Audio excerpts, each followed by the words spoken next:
Hello students, हमारा आज का टॉपिक है electrochemical cell which is also known as galvanic cell. What is an electrochemical cell? The device in which chemical energy of redox reaction, spontaneous redox reaction, is converted into electrical energy. That device is known as electrochemical cell or galvanic cell. Simplest example है इसका Daniel cell, जिसको Johan Daniel ने 1836 में invent किया था. यहाँ पे इसका रिएक्शन दिया गया है, इसको हम आगे डिस्कस करेंगे डिटेल में. इलेक्ट्रोलाइटिक सेल और electrolysis. What is electrolysis? The phenomena in which chemical chains take place by means of a passage of electric current from outside source is known as electrolysis, and the device in which electrolysis take place is known as electrolytic cell. Electrolytic cell जैसे हमने molten NaCl में से electric current pass किया तो cathode पे sodium deposit हो गया, anode पे क्लोरीन गैस लिबरेट हो गई. अब हम डिस्कस करते हैं इलेक्ट्रोकेमिकल सेल, जिसको हम गैल्वेनिक सेल भी बोलते हैं. दो कंपार्टमेंट है इसके. लेफ्ट साइड का जो बीकर है, इसके अंदर 1 मोलर जिंक सल्फेट सॉल्यूशन दिया हुआ है और इस सॉल्यूशन में जिंक रॉड डिप की हुई है. राइट साइड के कंपार्टमेंट में बीकर के अंदर 1 मोलर कॉपर सल्फेट सॉल्यूशन दिया हुआ है और इस सॉल्यूशन में कॉपर रॉड को डिपॉजिट इमर्ज किया हुआ है, डिप किया हुआ है. ठीक है. जो इलेक्ट्रोड्स हैं, इन दोनों को मेटालिक वायर से कनेक्ट किया हुआ है और यहाँ पे एक की लगाई हुई है और साथ में एमीटर लगाया हुआ है करंट को मेजर करने के लिए.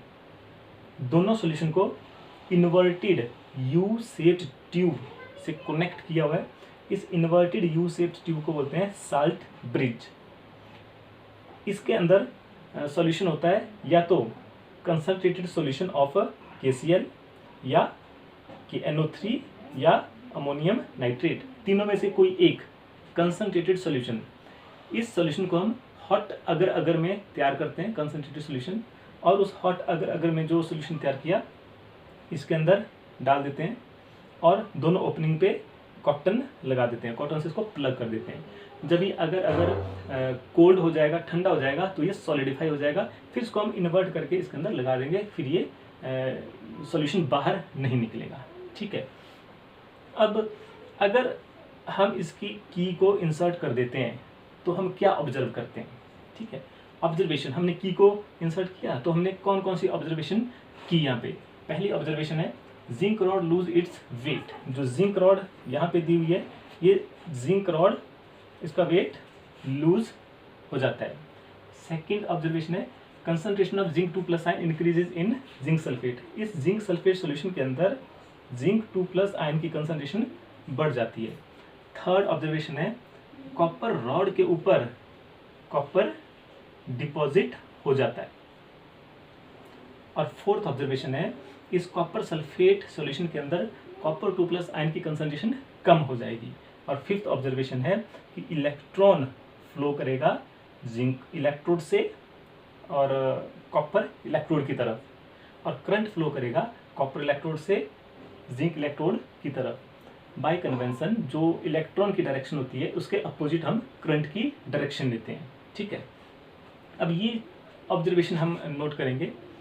अब इसके लिए एक्सप्लेनेशन क्या है, कैसे हम इसको एक्सप्लेन करेंगे? जैसे ही हमने यहाँ पे की को इंसर्ट किया तो जो लेफ्ट साइड का बीकर है, इस बीकर में जिंक रॉड के ऊपर एक रिएक्शन होता है. किस तरह का? जिंक 2+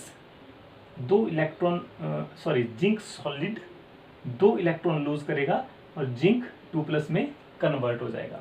जो 2 इलेक्ट्रॉन इसने लूज किए वो इस रॉड के ऊपर आ गए, इसलिए इस जिंक रॉड पे आ जाएगा नेगेटिव चार्ज. और जो इलेक्ट्रॉन लूज करने के बाद जिंक 2+ है वो सॉल्यूशन के अंदर आ जाएगा, इसलिए जिंक 2+ की कंसंट्रेशन इंक्रीज कर जाएगी.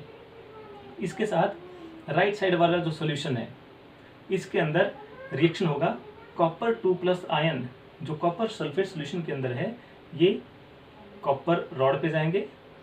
2 इलेक्ट्रॉन जो जिंक रॉड से गए हुए हैं, इन 2 इलेक्ट्रॉन को ये लेके कॉपर सॉलिड में डिपॉजिट हो जाएंगे. ठीक है. तो कॉपर सॉलिड डिपॉजिट हो गया और कॉपर 2+ आयन की कंसंट्रेशन सॉल्यूशन के अंदर डिक्रीज हो गई. लेफ्ट वाला जो बीकर है, इसके अंदर जिंक सॉलिड इलेक्ट्रॉन लूज कर रहा है, तो यहाँ पे हो रहा है ऑक्सीडेशन. इसलिए इस सेल को हम बोलते हैं ऑक्सीडेशन हाफ सेल। और राइट साइड वाला जो बीकर है इसमें कॉपर 2+ 2 इलेक्ट्रॉन लेके कॉपर सॉलिड में डिपॉजिट हो रहा है, इसलिए यहाँ पे हो रहा है रिडक्शन। तो इस हाफ सेल को हम बोलेंगे रिडक्शन हाफ सेल। तो ऑक्सीडेशन और रिडक्शन यहाँ पे होता है, जिसकी वजह से ये ऑब्जर्वेशन हम नोट करते हैं। ठीक है, अब थोड़ा सा हम साल्ट ब्रिज के बारे में, इसके फंक्शन देख लेते हैं। साल्ट ब्रिज कैसे बना ये हमने देख लिया। फंक्शन क्या है, सबसे पहला इंपॉर्टेंट फंक्शन है it complete electrical circuit. Salt bridge क्या करता है, दोनों हाफ सेल के लिक्विड को कनेक्ट करता है, इसलिए इलेक्ट्रिकल सर्किट कंप्लीट करता है। दूसरा है it maintain electrical neutrality. Electrical neutrality maintain करता है किस तरह से, यहाँ से जिंक 2+ आयन सोल्यूशन में आ गया तो ओवरऑल इस सोल्यूशन के अंदर पॉजिटिव चार्ज बढ़ जाएगा, क्योंकि एक्स्ट्रा 2+ आयन इसके अंदर आ गए। ठीक है, पॉजिटिव चार्ज बढ़ गया तो उस पॉजिटिव चार्ज को न्यूट्रलाइज करने के लिए Cl नेगेटिव आयन जो है साल्ट ब्रिज से आ जाएंगे सॉल्यूशन के अंदर। एक जिंक पे 2 पॉजिटिव आयन है तो इसको न्यूट्रल करने के लिए यहाँ से 2 Cl नेगेटिव आयन आ जाएंगे, 2 पॉजिटिव चार्ज है इसके ऊपर। ठीक है, यहाँ पे कॉपर 2+ आयन जो है वो डिपॉजिट हो गए तो इस सॉल्यूशन के ऊपर अब किसका अमाउंट बढ़ जाएगा, सल्फेट आयन का, मतलब नेगेटिव चार्ज बढ़ गया। उस नेगेटिव चार्ज को न्यूट्रलाइज करने के लिए पॉजिटिव आयंस K+ आयन आ जाएंगे इस साइड के अंदर और इस सॉल्यूशन को न्यूट्रल बना देंगे। अगर ये सॉल्यूशन न्यूट्रल ना बने तो कुछ समय के बाद ये जो सेल है काम करना बंद कर देगा।